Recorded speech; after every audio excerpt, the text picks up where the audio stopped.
ทุกคนมาให้เบืองเขตด้านในสังเกียงเนี่ยนะวันที่23 เดือน 10 ปี2025เนี่ยมีตึกๆกำลังสีเปิดโตไม่ไวนี่เห็นบ่ทุกคนโอ้ใกล้สิแล้วเนาะโอ้ยาวไปหมดเลย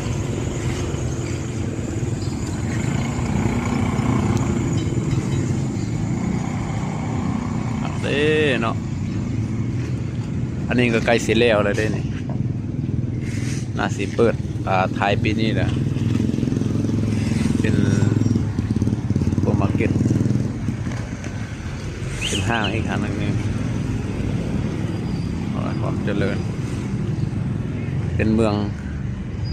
องจีนเขตพิเศษของจีนนะ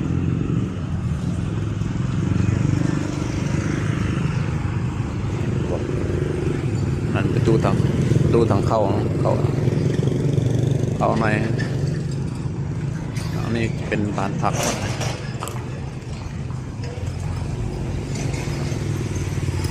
อีกครบเลย